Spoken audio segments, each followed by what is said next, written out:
मंगलम भगवान वीरो मंगलम गौतम गणी मंगलम कुंद कुंदाध्यो जैन धर्मस्तु मंगलम सर्व मंगल मांगल्यम सर्व कल्याणकारकम प्रधानम सर्वधर्माणाम जैनम जैत शासनम वंदित सर्व सिद्धे ध्रुवमचलमणो भवम गतिम पत्ते वक्षामि समय पावड मृणमो सुत केवली वणिदम नमः समय साराय स्वानुभूत्या चकास्ते चित स्वभावाई भावाई सर्वभावांतरच्छिदे प्रशांत मत गंभीरम विश्वविद्या कुलगम अव्ययिक शरणम जिया श्रीमद सर्वज्ञ शास्त्र।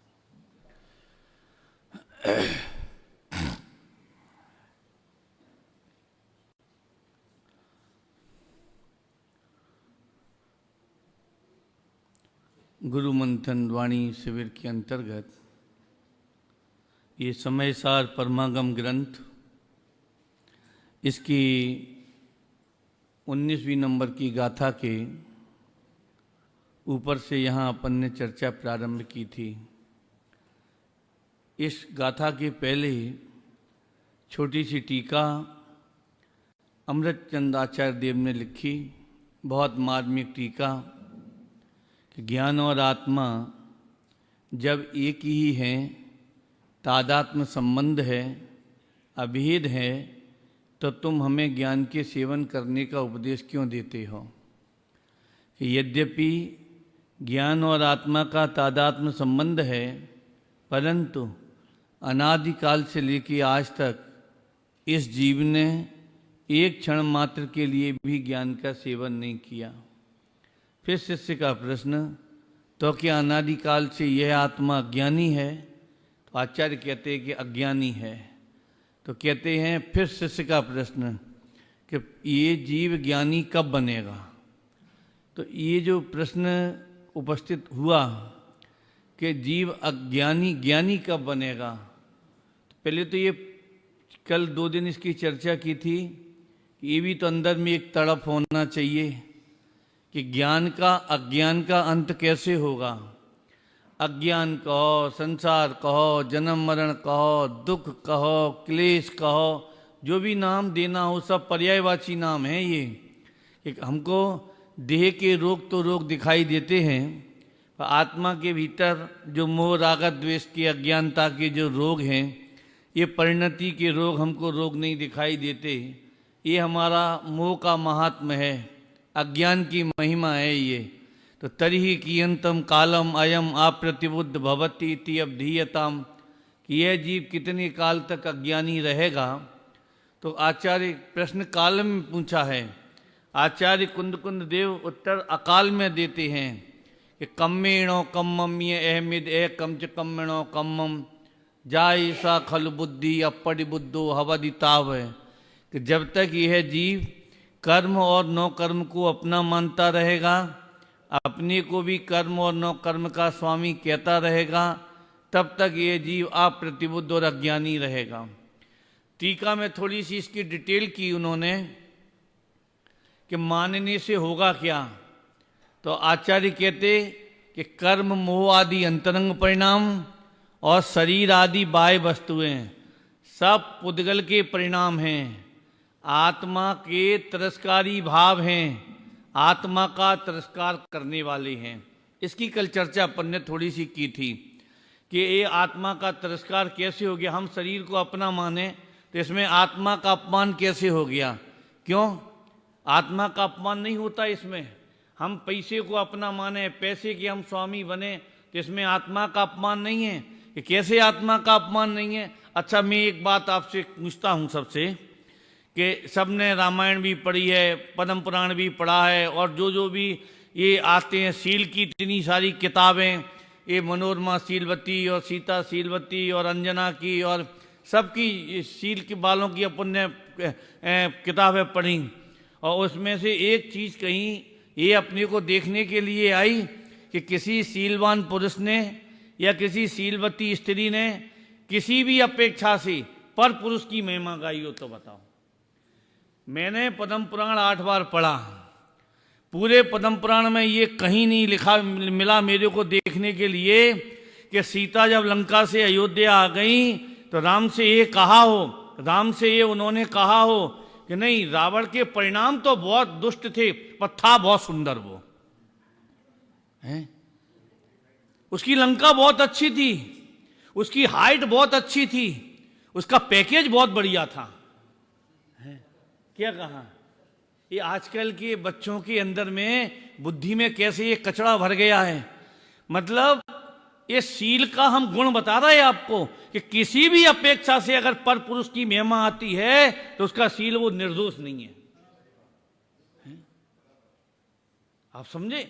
मतलब हम किसी, चाहे वो पैकेज का हो, चाहे वो सुंदरता का हो, अरे ये भी नहीं कहा कि तुम्हारी उनकी लंका तो सोने की थी, तुम्हारी अयोध्या का महल तो ईंट पत्थरों का है, हैं? तुम घोड़े पे टुकुर टुकुर टुकुर टुकुर चलते हो, वो पुष्पक विमान में दौड़ता था, हैं? तुम्हारे पास एक भी विद्याएं नहीं है, और रावण के पास विद्याधरों का स्वामी था वो। तुमने 8 दिन में क्या किया युद्ध के मैदान में? उसने 8 दिन में बहुरूपिणी विद्या सिद्ध कर ली। क्यों? कहा सीता ने कभी ऐसा राम से? क्यों? कि शीलवती स्त्री की दृष्टि अपने पति पर होती है, पर पुरुष की किसी भी योग्यता के ऊपर उसकी दृष्टि नहीं होती। ऐसे ही ज्ञानियों की दृष्टि स्वभाव के ऊपर होती है, किसी भी अपेक्षा से किसी भी संयोग की महिमा नहीं आती। हमारा जरा सा पाप का उदय आ जाए, अरे उसका मकान बढ़िया है। हमारा जरा पाप का उदय आ जाए, अरे उसने फेयर एंड लवली लगा ली, कितना सुंदर हो गया। ये कैसे तुमको संयोगों का बहुमान आ जाता है, कैसे तुमको संयोगों की महिमा आ जाती है। ये अभी गुरुदेव का मैं एक प्रवचन सुन रहा था, देवेंद्र जी, मैं क्या मतलब सुन के दंग रह गया। आत्मा में इतने अनंत गुण हैं, एक गुण के प्रतिपादन में अनंतों जिव्याएं की जाएं तो भी एक गुण का हम पूरा प्रतिपादन नहीं कर सकते। ऐसे आत्मा हमारे स्वभाव में अनंत अनंत गुण भरे हैं, फिर संयोगों की महिमा आ कैसे जाती है तुमको? बोलो, संसार हमारा कितना लंबा है अभी है? हूं परमात्मा छू, दो चार रटे हुए शब्द रटने से क्या होने वाला है? हम किसका अर्थ कर रहे हैं? ये अंतरंग मोहवादी परिणाम और शरीर आदि बाह्य वस्तुएं सब पुद्गल का परिणाम है, आत्मा का तिरस्कार करने वाली हैं। अगर तुमको अपना शरीर अच्छा लगता है, दर्पण में देखकर अगर गर्दन तुम मटकाते हो तो तुम आत्मा का अनंत अपमान कर। कल दूसरा उदाहरण दिया था ना, सीता का और अंजना का, कि एक जंगलों में भी प्रसन्न थी और एक महलों में भी दुखी थी। सारा खेल अपेक्षा और उपेक्षा का था। पवनंजय की अंजना के प्रति उपेक्षा का भाव था और राम का सीता के प्रति स्नेह भरी दृष्टि का कमाल था। हमें हमारी दृष्टि संयोगों की तो अपेक्षा रही, पर इसमें स्वभाव की अनंत उपेक्षा होती रही। और स्वभाव की अगर अनंत उपेक्षा है तो तुम्हारे दुख बहुत हैं। अभी संसार बहुत लंबा है? एक प्रवचन में तो गुरुदेव ऐसा बोलते, गजब की बात, मतलब सुन के जैसे हृदय कपता हो वैसा बोलते कि नरक गति के एक समय का दुख का वर्णन हम सैकड़ों जिव्याओं से और सैकड़ों भवों तक करते रहें तो नरक गति के एक दुख का हम वर्णन नहीं कर सकते। एक समय की बात कर रहे, एक सेकंड में असंख्यात समय होते हैं, एक सेकंड में असंख्यात समय। एक समय में नरक गति में, अब बताओ, राजा श्रेणिक शायिक सम्यक दृष्टि, एक भववाद भरत क्षेत्र के प्रथम श्री पद्म नाम के प्रथम तीर्थंकर बनने वाले 84,000 वर्षों तक उस वेदना को भोग रही है। 7वें नरक का बंद भी 2 समय में नहीं होता, ध्यान रखना, एक समय में होता है। हम सोचते हैं क्या हो गया, जरा से परिणाम खराब हो गए, जरा से खराब हो गए। अरे जरा से में तो असंख्यात समय निकल गए, और उस असंख्यात समय में न जाने कौन से समय में तेरी नरक आयु का बंद हो जाए। ख्याल कर सकते हैं हम? ये आत्मा का तिरस्कार करता है। कौन करता है? कोई ये दुनिया जगत अपमान करे, ये अपमान नहीं, पर स्वभाव के प्रति जो तुम्हारी अरुचि है, ये तेरे स्वभाव का अनंत अपमान है, अनंत अपमान है।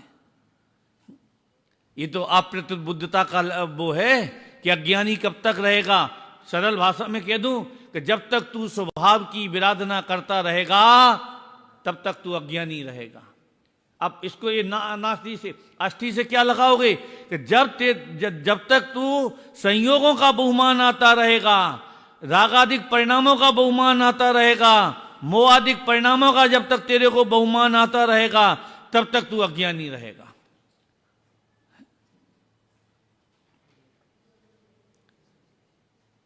जगत के चक्कर में मत फिरो, इस जगत तो बहुत स्वार्थी है। क्या कहा?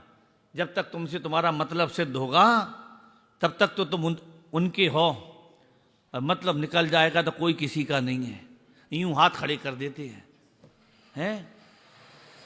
मैं आप सबसे एक प्रश्न करता हूं,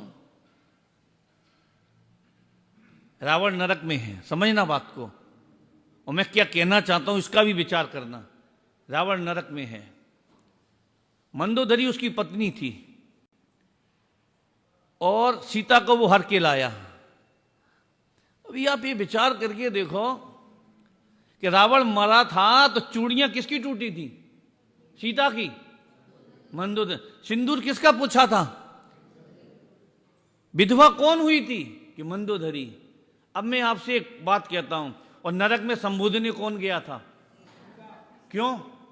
मंदोदरी का जीव क्यों नहीं गया था? आप सोचो ना, अगर हम बुद्धि लगाते तो आप लोग भी बुद्धि लाओ ना, क्यों नहीं गया? जबकि सारे जीवन मजे तो मंदोदरी के जीव ने, सीता के जीव को तो बेचारे को कष्ट ही कष्ट दिए थे इसने, और फिर भी सीता का जीव संबोधने गया और मंदोदरी के जीव को याद तक, जबकि मंदोदरी का जीव हमको मालूम है वो भी 16वें स्वर्ग में था, क्योंकि उसने भी आदि का व्रत लिया था, सीता ने भी आदि का व्रत लिया था, ये वो भी 16वें, उसको विकल्प आया, और सीता के जीव को, मंदोदरी के जीव को विकल्प नहीं आया। क्यों नहीं आया? कि जीव स्वार्थी होता है। क्यों?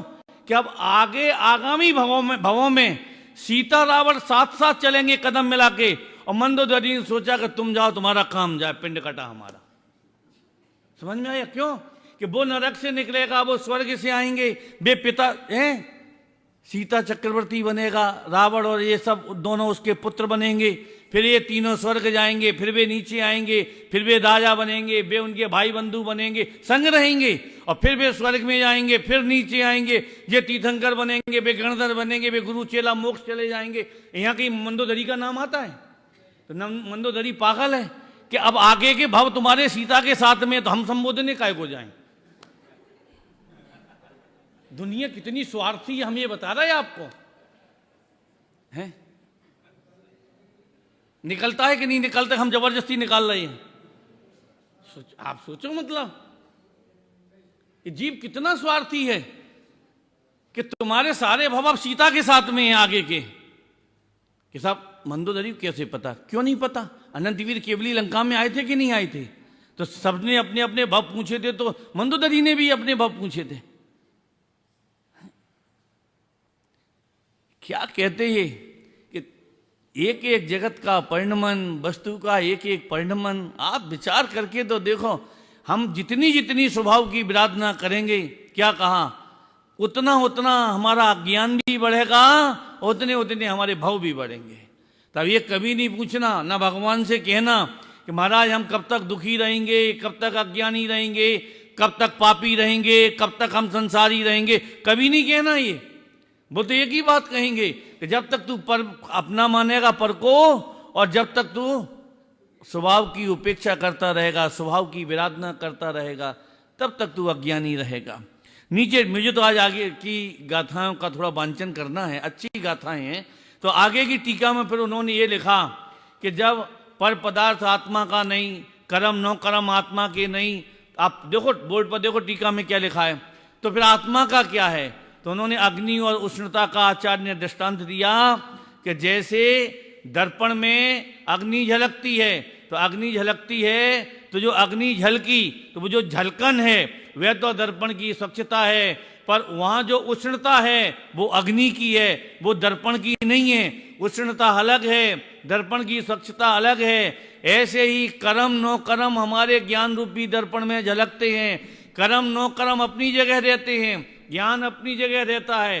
भेद विज्ञान के अभाव के कारण हम कर्म नो कर्म, और कर्म नो कर्म ने शरीर, संयोग, वाणी, रुपया, पैसा, मोह, राग, द्वेष, इनको और ज्ञान को अभेद से अनुभूति कर लेते हैं, इसलिए अज्ञानी हैं। फिर आचार्य नीचे लिखते हैं कि जब यह जीव जैसे उष्णता अग्नि की है, दर्पण की नहीं, दर्पण जुदा है, ऐसा दृष्टांत आगे कर्ता कर्म अधिकार में भी मोर का दिया है। वहां भाव कर्म के लिए मोर का भी दिया है कि जैसे वो मोर नाचता है तो वो मोर जुदा है, और दर्पण में जो मोर नाच रहा है ये जुदा है। परंतु जैसे दर्पण में अग्नि झलक रही हो तो बच्चा चिल्लावे, क्या चिल्लाता है? आग लग गई, आग लग गई। कहाँ आग लग गई? जब दर्पण को छूकर देखते हैं तो वो तो एकदम शीतल है। तो ऐसे ये कर्म, नो कर्म, भाव कर्म, द्रव्य कर्म, शरीर, मन, वाणी, वचन, परिवार, संयोग है कि ये सब मेरे हैं, मेरे हैं। और जब ज्ञान रूपी दर्पण में देखते हैं उसकी स्वच्छता में कि विश्व का एक भी पुद्गल परमाणु मेरे ज्ञान में प्रवेश किया नहीं, और मेरे एक भी प्रदेश ने पर पदार्थों का स्पर्श किया नहीं। संयोग जुदे, कर्म जुदे, नो कर्म जुदे, भाव कर्म जुदे, और मेरा ज्ञान स्वभाव जुदा। जब ऐसी अनुभूति होती है तो वह जीव ज्ञानी हो जाता है। अब देखो अगली गाथाओं में क्या कहते, या फिर प्रश्न किया, कलश है, अच्छा है, ये टीका से मिलता जुलता है, आप लोग पढ़ लेना।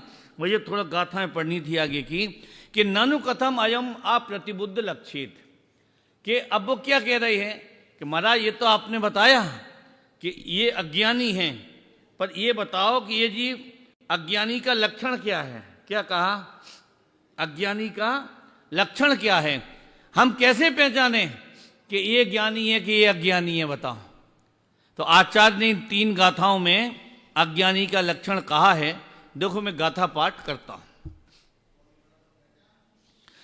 अहमेदम एदमहम अहमेदस्मि अत्थिमम एदम अन्नम जम परदबम सचित्ता चित्त में संवा आसिमम पोवमेदम एदस अहम पि आसिपो बमहि होहिद पुणो ममेदम एदस अहम पि हो सामी एयम तो असबूदम आदि बियपम करे दिशम मूडो भूदत्थम जानंतो न करे दिदुतम असम मूडो। देखो बहुत सरल गाथाएं हैं, मैं 2 शब्द में तीनों गाथाओं का आपको अर्थ बताते हैं। देखो भाई, भव से पार उतरना है तो थोड़ा सा अध्यात्म का रस आना चाहिए। अध्यात्म का रस नहीं आएगा, भव से पार उतरना बहुत मुश्किल हो जाएगा। ये व्रत, शील, संयम, जप, तप, पूजा पाठ, दान, भक्ति, तीर्थ, वंदना है, श्रीमद जी ने लिखा ना, ये साधन वार अनंत किए तदपि कछु हाथ अजू न पर्यो, अब क्यों न विचारत हो मन से कछु और रहा इन साधन सो। ये जो हम करके अपने को धर्म मानते हैं, धर्म का, जैसे लोगों को तो भगवान के दर्शन किए तो संतुष्टि हो गई, भगवान की पूजा की तो संतुष्टि हो गई, क्या कहा, दान दे दिया तो संतुष्ट हो गई। कि ये जो जरा जरा सी चीज़ों में हमको संतुष्टि प्रतिभाषित होती है, तो ये ऐसी संतुष्टि कसाई की मंदता तो अनंतों बार हो जाती है। अरे अपने यहाँ तो यहाँ तक लिखा है कि ये अन्य मत वाले भी 16वें स्वर्ग तक चले जाते हैं। क्या कहा? स्वर्ग में जाना कोई, ये मालूम आपको, असंख्यात देव, सुनना ध्यान से, असंख्यात देव प्रत्येक समय त्रियंच बन रहे हैं, और असंख्यात त्रियंच प्रत्येक समय देव बन रहे हैं। तुम देव बन जाओगे तो कौन से निहाल हो जाओगे? हैं, क्या हो जाएगा? अरे इस भव में इतनी भावना भाव, ये भव का अंत हो जाए। क्या कहा? हमारे भव का अंत हो जाए, इतनी इतनी कम से कम भावना भाव। अभी तो हमें भव के अंत की बात आती है तो कहते पंडित जी सब छुड़वा भी एक चक्कर में है, सब छुड़वा देंगे, सब छुड़वा देंगे। अरे हम छुड़वा देंगे? अरे हम तो ये बता रहे हैं हम छुड़वा नहीं देंगे, ये तो छूटा ही हुआ है, हम तो ये केवल ये बताने आए हैं। और चिंता मत करो, जब छूटेगा तो तुम्हें भी पता नहीं चलेगा कब छूट गया। एक कर्म का उदय, जैसे कहते हैं, ध्यान से सुनना, एक अच्छी बात कहूं, अहंकार और अभिमान में किसी को कुछ नहीं समझने वाले पाप के उदय की एक ठोकर नहीं झेल पाते हैं। पाप के उदय की एक जो ठोकर समझते हैं ना, पैर की ठोकर, एक उदय की एक ठोकर बर्दाश्त नहीं कर पाएंगे। अभिमान में किसी को कुछ नहीं समझने वाले। थोड़ा ज्यादा पैसा है तो सारी दुनिया दरिद्र दिखाई देती है, शरीर सुंदर है तो सब पूरी दुनिया कुरूप दिखाई देती है, शरीर में हड्डियां वड्डियां ठीक ठाक चल रही तो सबको कीड़े मकोड़े दिखाई देते हैं। एक जरा सा पाप का उदय आ जाए बर्दाश्त नहीं कर पाओगे। ये लगता है ये इतनी आत्महत्याएं होती है ना, पैसा वैसा चला जाता है तो फांसी पे लटक जाते हैं, कर्जा हो जाता है, रेल की पटरी से कट के मर जाते हैं, फलाना हो जाता है, जहर खा लेते हैं। कहां पाप के उदय को बर्दाश्त कर पाते हैं। अपने अंदर में वेद ज्ञान का, तत्व ज्ञान का इतना बल मजबूत करो। क्या कहा? 6 खंड का वैभव मिले तब भी फर्क नहीं पड़े और चला जाए तब भी फर्क नहीं पड़े। रामचंद्र जी को कल राज तिलक होना है, ठीक है साहब। तुम्हें जंगल जाना है कि ठीक है साहब। क्यों हैं ऐसे कैसे भरत को राज दे दिया? केकई की बुद्धि खराब हो गई है, मतलब वो हम क्या यहाँ के ज्येष्ठ पुत्र नहीं है? बुलाओ केकई को, बुलाओ पिताजी को, बुलाओ और बराबर से बंटवारा करवाओ, और जो भरत का ऐसा हो सो भरत को दे दो, मेरा ऐसा है सो मुझे दे दो। क्यों ऐसा कहीं लिखा? आप सोच, आजकल के ऐसे नालायक बच्चे होते हैं, बराबर का हिस्सा चाहिए, एक एक चम्मच का हिस्सा करवा लेते हैं। भूल जाए तो पत्नियां बता देती है वो तो रह ही गया, उसके बारे में तो तुमने कुछ बोला ही नहीं है, सब भैया ही को दे दोगे।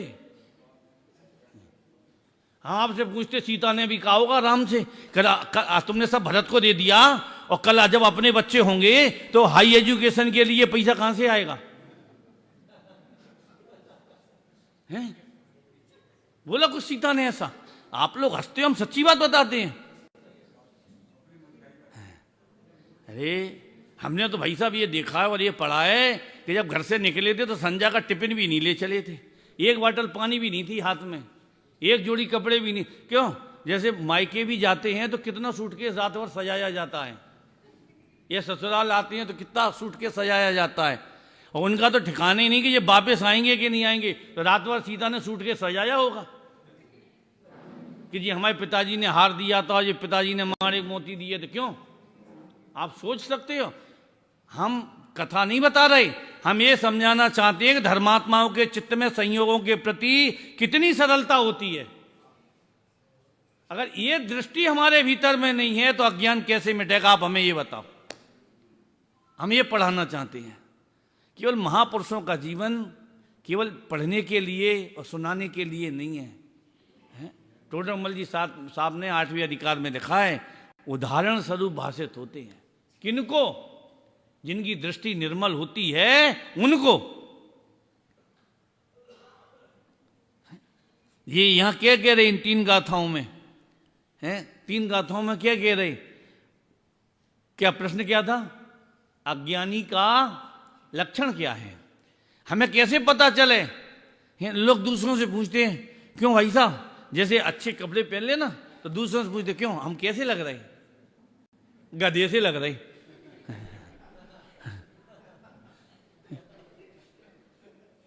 क्यों? तुम दर्पण में देखते हो, तुम्हें नहीं पता तुम कैसे लग रहे? बेरुपया लगते बिल्कुल नहीं, मतलब दूसरों से पूछते कैसे लग रहे। ऐसे ही हम पूछते हैं, क्यों हमारी इतनी मंद कसाई, इतनी हमने शुभ क्रियाएं करी हैं, तुम्हें कुछ लगता है जैसे हम ज्ञानी की थोड़े बहुत बन गए हों, एक ज्ञानी के रास्ते पे चल रहे हों, और हमने चदरा उड़ लिया और हमने अब मतलब एक टाइम भोजन कर दिया और हमने अब हम शुद्ध भी खाने लगे हैं, तो तुम्हें नहीं लगता हम कुछ ज्ञानी जैसे हो गए हों? नहीं है। अगर तुम्हें ऐसा लगता है तो औरों जैसे तुम्हारे परिणाम क्यों नहीं होते? तो दूसरों से हटके अपनी को क्यों बताते हो? किसको ज्ञानी कहते हैं, किसको अज्ञानी? अरे संयोगों से कोई ज्ञानी अज्ञानी नहीं होता, ध्यान रखना। अरे संयोग तो छोड़ो, परिणामों से कोई ज्ञानी अज्ञानी नहीं होता। अगर परिणामों से हो तो गुरुदेव एक उदाहरण देते ना कि द्रव्यलिंगी के शरीर में खाल उतार के नमक मिर्ची भर दो और आंख का कोरा लाल नहीं होता तो भी वो अज्ञानी है। किसको ज्ञानी अज्ञानी कहते हैं? और 6 खंड का राज्य करे, 96,000 रानियों के साथ में हो, और तब भी वो ज्ञानी है। हमारा तो थर्मामीटर ही गलत है। क्यों? वो कहते हैं कि थर्मामीटर अभिप्राय में डालो, और ये भला आदमी क्रिया में डाल देता है। लगाने की दवाई खा ले, और खाने की लगा ले। आंख में जो ड्रॉप डालना था वो तो खाज में लगा ले, और खाज की मल्ला में वो आंख में लगा ले।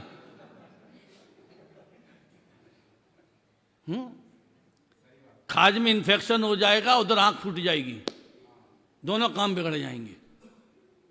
आप सोचो, मतलब यहां तो कहते थर्मामीटर अभिप्राय में डालो, और तू क्रिया में डालता है थर्मामीटर को, और थर्मामीटर क्रिया में डाल के फिर दूसरों से पूछता है कि अब हम कुछ हो गए कि नहीं हो गए, ये बताओ। आज मैं एक बात कहता हूं, सच कहता हूं, हंसने की नहीं है। आज सारे जगत की दृष्टि बोलो क्रिया के ऊपर है कि नहीं, और मैं इसे गलत भी नहीं मानता। क्यों गलत नहीं मानता? ये तो मार्केट है, जो दिखता है वो बिकता है। जो दिखता है, अभिप्राय दिखता नहीं है इसलिए बिकता भी नहीं है। क्रियाएं दिखती हैं इसलिए जगत की दृष्टि में बिकती भी हैं वो क्रियाएं। क्यों?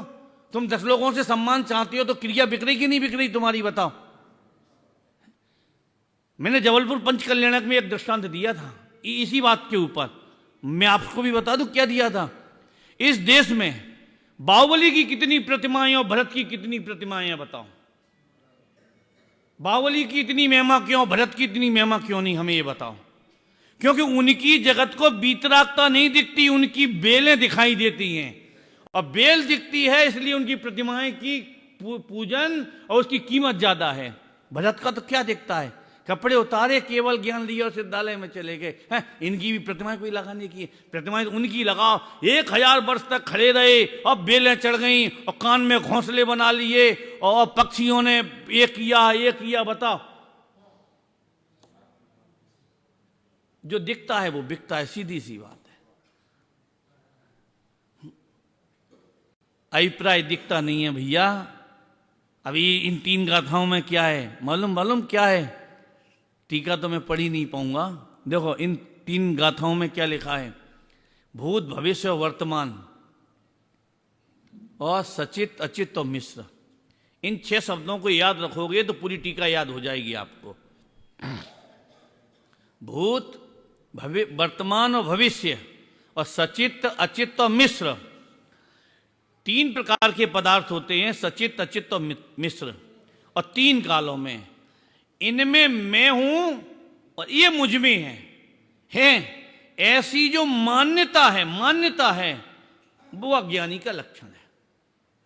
ये जगत को नहीं दिखाई देगा, ये स्वयं को दिखाई देगा, अनंत केवलियों को दिखाई देगा। ये स्वयं को नहीं दिखाई देगा, ये स्वयं को नहीं दिखाई देगा। ये सचित, अचित और मिश्र माने चेतन, स्वयं, और मकान, दुकान, रुपया, पैसा जिनमें चेतन नहीं है वो अचेतन, और मिश्र माने जिनमें चेतन और अचेतन दोनों हों। जैसे ये पुत्र मेरा, समझना, पुत्र मेरा, ये सचित, और ये मकान मेरा, ये अचित, और ये मकान में रहने वो सब संयोगों सहित बोलना जिसमें सचित भी हैं और अचित भी हैं, वो मिश्र बोला जाता है। ये मेरे। अब वो ये कहते हैं इन तीनों को 3 काल में घटित करके देखो। अब टीका में तो अग्नि और ईंधन का दृष्टांत दिया। इसमें उन्होंने ये कहा है कि भूतकाल में अग्नि ईंधन की नहीं, ईंधन अग्नि का नहीं। वर्तमान में ईंधन अग्नि की नहीं, अग्नि ईंधन का नहीं। भविष्य काल में अग्नि ईंधन की नहीं होगी और ईंधन भी अग्नि का नहीं होगा। क्यों अग्नि ईंधन क्यों पकड़ा आचार्य ने? अग्नि और ईंधन कहने का मतलब क्या हुआ कि ईंधन, अग्नि ईंधन को जलाती है। ईंधन माने वो लकड़ी है, कंडा है, कोयला है, ये ईंधन, और अग्नि ये जलाती है। तो कहते ये एक दूसरे के नहीं है। ऐसे ही शरीर और आत्मा एक दूसरे के नहीं है। किसा इनमें संबंध कैसा? जैसे कोई कहे कि भाई साहब से हमारा बहुत अच्छा संबंध है। अच्छा, कौन सा संबंध है?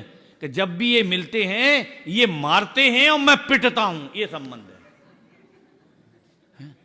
क्यों, ये भी कोई संबंध है? ये अग्नि ईंधन की बात बता रहे हैं कि ये मारने और पिटने का संबंध, ये भी कोई संबंध है? तो अग्नि ईंधन का बोलो यही संबंध है कि नहीं?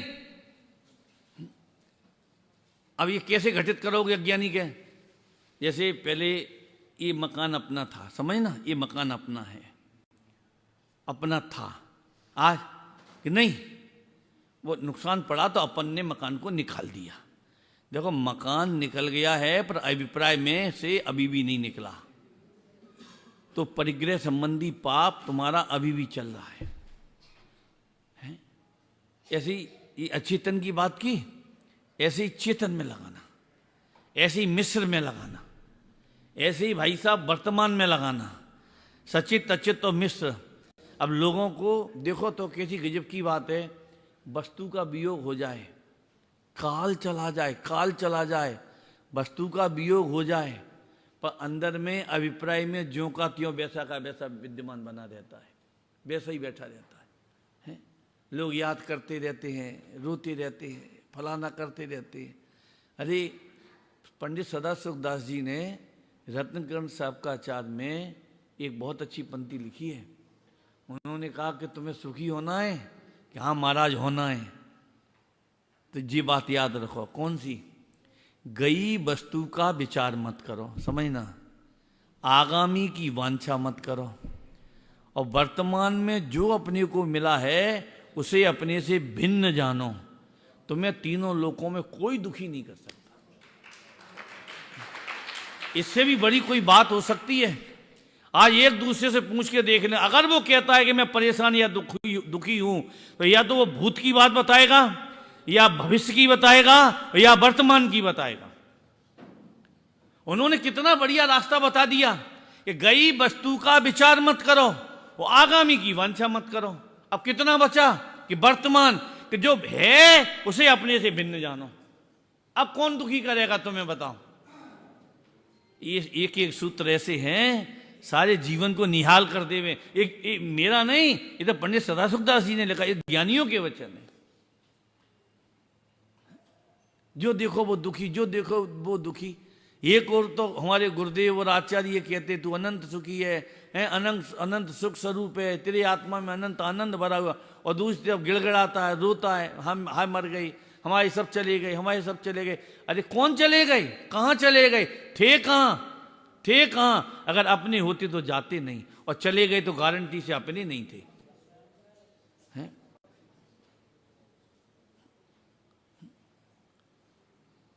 कई बार बनारसी दास जी ने लिखा है,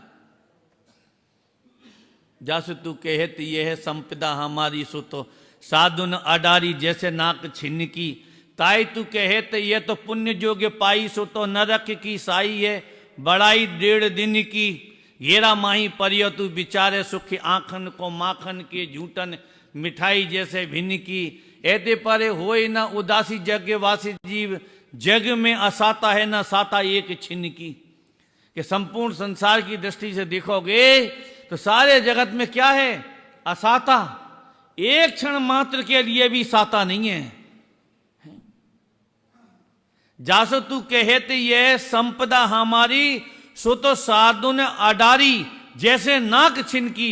अरे जिस बाह्य संपत्ति को तुम अपना कहते हो, क्या कहा, जैसे बाह्य संपत्ति को अपना कहते हो, कि जासो तू कहते ये संपदा हमारी, सो तो साधुन अडारी, अडारी माने छोड़ दी, साधुन माने सज्जन पुरुषों ने, कि साधुन अडारी कैसे, कि जैसे नाक छिन की है। ये है ना, इसे क्या बोलते हैं, नाक, और इसके अंदर जो प्रोडक्शन बनता है उसे भी क्या बोलते हैं।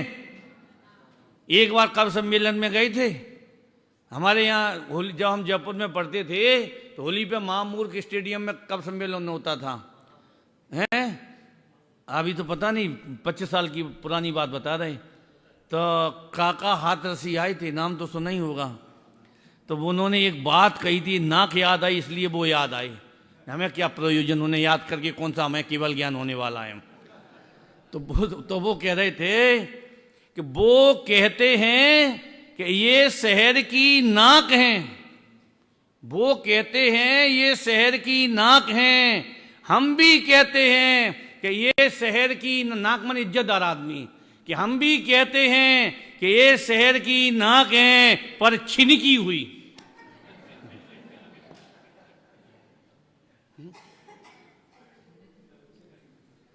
छिनक देते ना, तो वो अर्थ है यहां कि जासो तू कहते यह संपदा हमारी सुत साधुन अडारी, जैसे नाक छिनकी ताई तू कहते ये तो पुण्य जोग्य पाई, सुतो नरक की साई है बड़ाई 1.5 दिन की। अरे तुम कहते साहब पुण्य के उदय से मिला है, तो बनारसी दास जी कहते हैं भले ही पुण्य के उदय से रुपया पैसा परिवार अनुकूलता संसार ये पुण्य के उदय से मिला है, तो भैया ये तो नरक की साई है। साई समझते हो? नहीं समझते? एडवांस एग्रीमेंट, जैसे लड़की की लड़के की शादी होती है ना, तो 50,000 रुपया दे के रिसोर्ट बुक करते हैं ना, तो एग्रीमेंट बोलते हैं। तो साई, तो जैसे तुम पर को अपना कहोगे, संयोग को अपना कहोगे, रुपया पैसा को अपना कहोगे, तो ये क्या है? नरक की क्या है? एग्रीमेंट। कैसे बचोगे बताओ? ये एग्रीमेंट है नरक का ये। अच्छा ये बताओ परिग्रह क्या है? परिग्रह क्या है? बोला नहीं जाता, पाप है कि नहीं है? हिंसा झूठ चोरी कुशीलो परिग्रह, परिग्रह क्या है? सबसे बड़ा पाप है, चारों से बड़ा पाप है। कोई कहता है भैया कहां जा रहे? दुकान जा रहे, काय को जा रहे? कि पाप कमाने। कोई कहता है पैसा कमाने जा रहे हैं। अच्छा अब मैं इसमें दूसरी बात कहता हूं। लोग ये कहते हैं कि मेरे पिताजी मेरे को 10 करोड़ रुपया छोड़ गए। कोई कहता है मेरा बाप इतना सारा पाप छोड़ गया। आज तक किसी ने नहीं कहा मेरे से, पर नालायक ये कहते कि मेरा बाप मर गया कुछ भी तो नहीं दे गया। नहीं दे गया तेरा बाप तुम्हें पाप नहीं दे गया, खुशी होने की बात है कि दुखी होने की बात है? मुझे बताओ। और मरते मरते कोई बाप भी नहीं कहता बेटा हम तुम्हारे लिए इतना पाप छोड़े जा रहे हैं, ये कहता हम इतनी संपत्ति दे जा रहे हैं, मजे करो तुम तो यहां पे। हम परिग्रह को पाप मानते ही नहीं है, परिग्रह को पाप कहते ही नहीं है। जास तू कहते यह संपदा हमारी सुतो साडुन अडारी, जैसे नाक छिन्न की ताई तू कहते ये तो पुण्य जोग पाई, सुतो नरक की साई है बड़ाई 1.5 दिन की है। घेरा माही परिय तू बिचारे सुख आंखन को माखन के झूठन मिठाई जैसे भिन्न की। आज सब लोग तुम्हें ये पत्नी बच्चे परिवार रिश्तेदार नातेदार क्यों तुम्हारे चारों तरफ कैसे कैसे घूम रहे हैं? मिठाई जैसे भिन्न की। मिठाई मने जो मिष्ठान होता है उसके ऊपर जो मक्खियां होती हैं जो भिनभिनाती हैं, ये सब लोग तुम्हारे पैसा भिनभिना रही हैं। और तुम्हारा पाप को उदय आ जाए सवेरा चला जाए तो सुबह कोई तुम्हें पानी की पूछने वाला नहीं मिलेगा। हैं मक्खी जैसे भिनभिना रहे। हम नहीं कह रहे, तो बनारसी दास जी कह रहे मिठाई जैसे भिन्न की। ऐते पर ना हो उदासी जग वासी जीव, जग में असाता है न साता एक छिन्न की। इस संपूर्ण जगत में एक क्षण मात्र के लिए भी साता नहीं, असाता का ही साम्राज्य। हो गया समय। तो इन 3 गाथाओं में क्या कह रहे? 3 काल के पद, 3 काल में 3 प्रकार का जो परद्रव्य है पदार्थ है ये मेरे हैं और मैं इनका स्वामी। अब देखो अभी ये 3 काल क्यों आचार्य ने घटित किए? 3 काल इसलिए लगाए कि लोग जो कहते हैं कि संयोग होगा पदार्थ होगा परद्रव्य होगा तो पाप लगेगा, वो कह रहे हैं कि नहीं होगा तो भी पाप लगेगा। क्यों? अब भूतकाल का संयोग कहाँ है बताओ? कहाँ है भूतकाल का? भूतकाल के पदार्थ कहाँ हैं? और फिर भी बोलो एकत्व संबंधी पाप मिथ्यात्व का लग रहा है कि नहीं लग रहा है?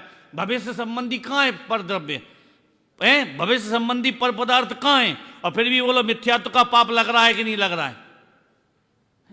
तो इसलिए उन्होंने वो तीनों का मतलब कि तुम्हें ज्ञानी अज्ञानी बनाने में संयोगों का अंश मात्र भी योगदान नहीं है। आप ये मान के चलो।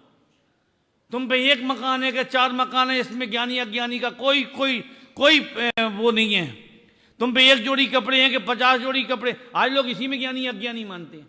हमने तो 3 जोड़ी का नियम ले लिया है। हमने तो अरे 3 जोड़ी का या 4 जोड़ी का या 5 धोती का तुमने नियम ले लिया है। हमें ये बता गुलिस्तान कितना बढ़ गया? भरत चक्रवर्ती के पास कितने जोड़ी कपड़े होंगे बताओ? बता सकते हो? और फिर भी तुमसे ऊंचा गुलिस्तान है कि नहीं है? लोग समझते ही नहीं हैं, समझना चाहते नहीं हैं, बताओ तो झगड़ा करते हैं।